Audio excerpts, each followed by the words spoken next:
A Prefeitura de Belo Horizonte, por meio da Secretaria Municipal de Cultura e Le Petit, apresentam 23ª Curta-Circuito Mostra de Cinema. Patrocínio MGS Minas Gerais Administração e Serviços S.A. Incentivo Lei Municipal de Incentivo à Cultura de Belo Horizonte. São Paulo em Hi-Fi. Memória, Orgulho e Resistência. Marcelo Carrard. Uma das funções mais nobres do documentário é de dar voz para aqueles que a história calou por muito tempo, dar visibilidade aos invisíveis, aos oprimidos. Esse resgate da memória acaba por oficializar, por registrar as narrativas que foram escondidas por injustiças e preconceitos arcaicos. Através da ordenação de depoimentos e imagens de arquivo, compartilhamos de histórias reais, contadas direta ou indiretamente por seus protagonistas, revelando realidades muitas vezes surpreendentes, chocantes e reveladoras. A memória e seu registro é a alma do documentário. Se quisermos mergulhar no passado sem se utilizar de uma obra de ficção, podemos mergulhar nos documentários e nos cinejornais, sem falar no material de arquivo em videotape das redes de televisão e do material audiovisual das cinematecas. Como um dos registros mais raros, principalmente no Brasil, estão os relatos documentais que falam sobre a história e os registros políticos e sociais da comunidade LGBTQIAP+. Existem os clássicos como, parágrafo 175, abre parênteses, 2000, fecha parênteses, de Rob Epstein e Jeffrey Friedman, onde o historiador Klaus Müller entrevista sobreviventes da perseguição nazista aos homossexuais por causa do Código Penal Alemão de 1871, parágrafo 175. Esses mesmos diretores também foram os responsáveis por O Outro Lado de Hollywood, aka The Celluloid Closet 1995, um documentário que examina as várias representações de homossexuais nas telas de Hollywood e as atitudes por trás deles ao longo da história do cinema norte-americano. No Brasil, produções recentes se destacam como, Divinas Divas, de 2016, dirigido por Leandra Leal, Meu Amigo Cláudia, de 2006, dirigido por Dácio Pinheiro, Lampião da Esquina, de 2016, dirigido por Lívia Pérez e Noel Carvalho, Dizzy Croquettes, de 2009, dirigido por Rafael Alvarez e Tatiana Issa, entre outros. De maneira mais específica sobre a borbulhante vida noturna gay da cidade de São Paulo, surge em 2012 A Volta da Pauliceia Desvairada, dirigido por Luf Stephen, onde vemos um documentário épico sobre a vertiginosa e incansável vida noturna da São Paulo atual. Um road movie boêmio movido a festas, música, moda, redes sociais, beijos, política, amor e sexo. Tudo isso conduzido pela grande metrópole paulistana. Já em 2013, Stephen lança uma espécie de prequel, São Paulo em Hi-Fi, um documentário histórico sobre a vida noturna gay de São Paulo durante os anos 60, 70 e 80. Como um dos seus principais fios condutores, os depoimentos da saudosa drag king, Cacá de Poli. A cronologia dos fatos históricos narrados em São Paulo em Hi-Fi abrange as décadas de 60, 70 e 80. Boa parte desse período, o Brasil estava vivendo sobre um rígido regime de exceção de uma ditadura militar, onde a população homossexual era uma das mais vulneráveis. Um vasto conjunto de depoimentos surge em cena narrando a história da noite gay de São Paulo em ordem cronológica. O testemunho de personagens importantes da vida artística e intelectual paulistana, como o cineasta e escritor João Silvério Trevisan, o ativista Beto de Jesus e o ator e jornalista Leão Lobo, estão entre os narradores que resgatam essas memórias.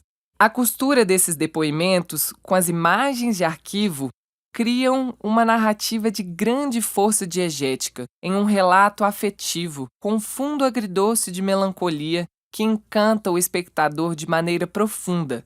Na abertura de São Paulo em Hi-Fi, já temos o depoimento de Cacá de Poli, relembrando da primeira vez em que se travestiu como uma viúva para ir a uma festa. Em seguida, após esse breve depoimento, temos o título do filme em destaque com luzes iluminando as letras como a fachada de uma casa noturna. São destacadas as primeiras transformistas nos anos 60, que eram os artistas homens que se caracterizavam como divas da música, com um diferencial, : não existia dublagem naquela época. Os artistas cantavam de verdade. Ainda não existiam casas noturnas para gays e lésbicas, e os transformistas performavam para o público heteronormativo. Os depoimentos reveladores, muito bem editados, recordam os primeiros lugares de encontros entre homens, dos espaços culturais do centro de São Paulo, a Galeria Metrópole, Rua 7 de Abril, Barão de Itapetininga, os cinemas de arte. Retratos de um centro seguro que respirava cultura. A sexualidade clandestina é recordada nos depoimentos, os locais de encontros, como os cinemas e os banheiros públicos, e a dificuldade de achar um hotel que aceitasse 2 homens. A primeira citação de uma boate gay em São Paulo era a Hi-Fi, que ficava na parte superior de uma loja de discos na Rua Augusta. Esse depoimento surge como ponto de partida para os registros da memória histórica da noite gay de São Paulo, além de linkar com o título do documentário. E, falando em Rua Augusta, o fio condutor da memória vai nos conduzir ao histórico, ao lendário, : medieval, a primeira grande boate gay paulistana, com shows glamurosos e uma estrutura mais profissional.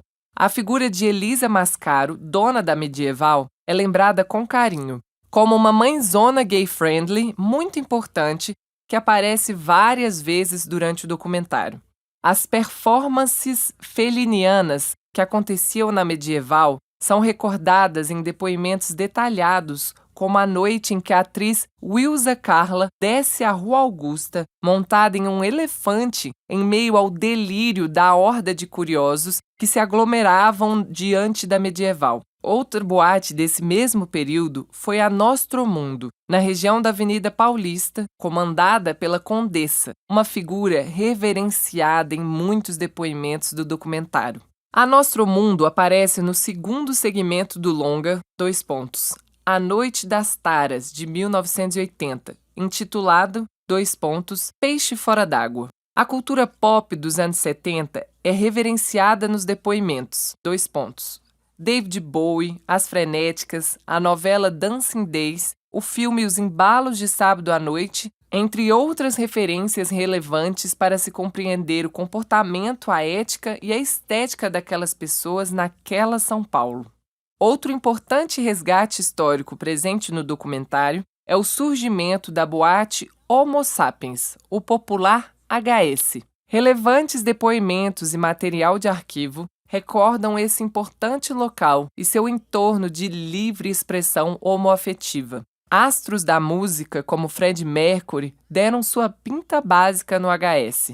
Atualmente, o local onde era o HS é ocupado pelo ABC Bailão, citado em A Volta de Pauliceia Desvairada, que merecia um doc só sobre ele com seu público de coroas e ursos. O lado mais hardcore do fim de noite é recordado com riqueza de detalhes quando é citado o Bar Val Improviso, imortalizado na letra de Cazuza para a canção do Barão Vermelho, : Só as mães são felizes. A narrativa embebida em empatia das personagens de São Paulo em Hi-Fi, com certeza é a grande força desse registro histórico afetivo, que prende seu espectador com sua engenhosa montagem. Até o inevitável tema da epidemia da AIDS é tratada de maneira sensível e sem apelos sentimentais gratuitos. Outro destaque do documentário é o resgate da memória da Boate Corinto, da mesma proprietária da Medieval. No filme Anjos da Noite, de 1987, escrito e dirigido por Wilson Barros, com um trama que mergulha fundo na noite paulistana, com personagens que estão em busca de amor e aventura. : Malu, uma modelo, Lola, a drag queen, Ted, o vigarista, Guto, o repórter gay, e Marta, atriz veterana. No papel de Lola, temos em cena o saudoso ator Chiquinho Brandão, que aparece em várias cenas na Corinto que culminam em um dramático monólogo. Os shows da Corinto eram realmente glamurosos, sempre aguardados quando aconteciam as noites especiais. Para tornar o conteúdo de São Paulo em Hi-Fi mais compreensivo para as audiências mais jovens, é preciso uma passagem pelos anos 90, que irão linkar os 2 documentários de Luffy Stephen, São Paulo em Hi-Fi e A Volta de Pauliceia Desvairada. Dos anos 60 até os 80, os artistas homens que se travestiam em performances artísticas eram chamados de transformistas. Um homem gay era chamado de entendido e uma mulher lésbica era chamada de entendida. Não se falava o termo namorado, namorada. Se usava o termo meu caso. Não existiam as discussões de gêneros, a linguagem neutra e a sigla LGBTQIAP+. Eram outros tempos, clandestinos, malditos, marginais e com péssima representação na mídia como um todo. Eram dias de ira. Com o passar dos anos 90, começaram a surgir os primeiros sinais. A Boate Nation, personagens como Bebete Indarte, os DJs Mauro Borges, Mau Mau, Renato Lopes.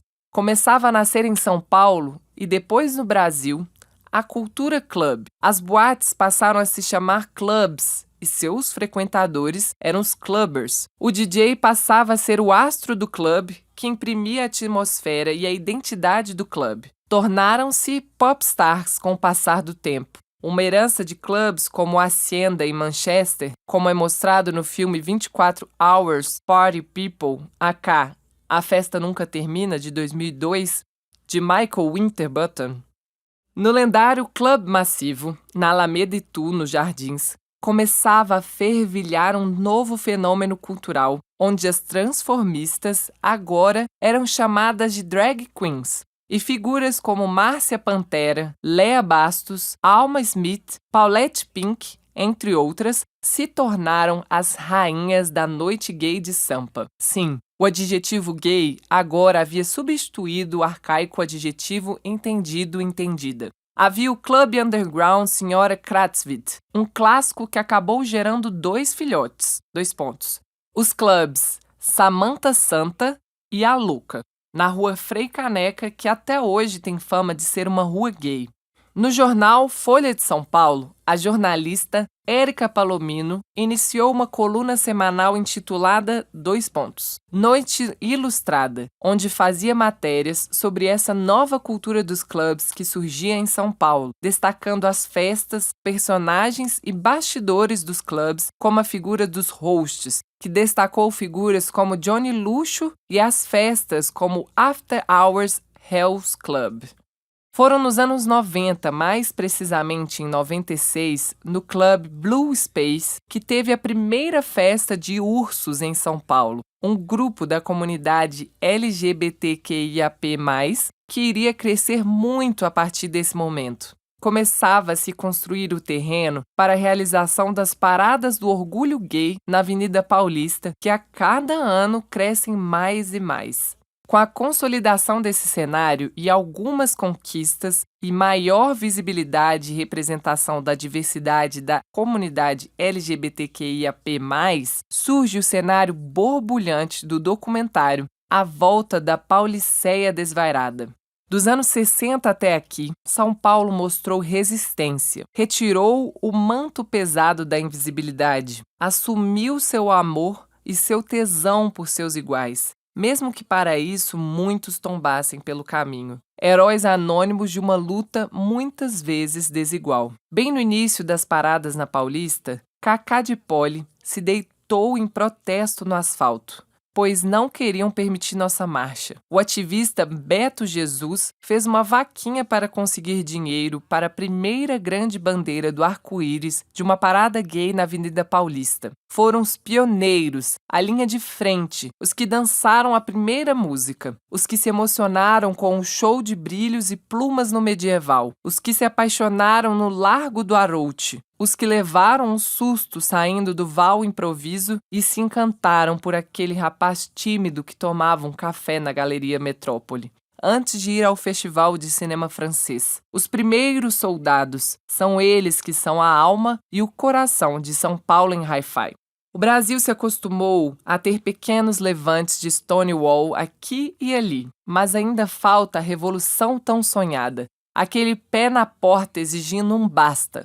Por um lado, somos o país que mais mata LGBTs no planeta. E por outro lado, não somos unidos e vivemos em uma tentativa de construir uma comunidade sem união e respeito, etarista e gordofóbica, principalmente entre os LGBTs mais jovens, que em muitos casos chegam a lembrar com seu exibicionismo e consumismo uma espécie de versão gay das patricinhas de Beverly Hills. É urgente que esse estado de coisas mude, pois sempre a geração seguinte foi melhor que a anterior. Será que essa vai fugir à regra?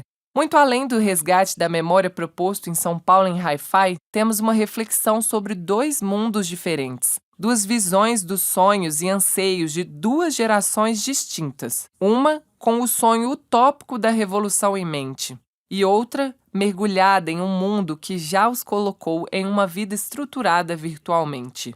O que une a geração de São Paulo em Hi-Fi e a geração de A Volta da Pauliceia Desvairada é que ambas buscam amar e ser livres em um mundo que as oprime. Em uma sociedade onde a heteronormatividade é difundida e imposta 24 horas por dia, 7 dias por semana. O que essas duas gerações de LGBTs têm como ritual para exorcizar essa caretice toda? Dançar, se jogar em uma pista lotada como se não houvesse amanhã.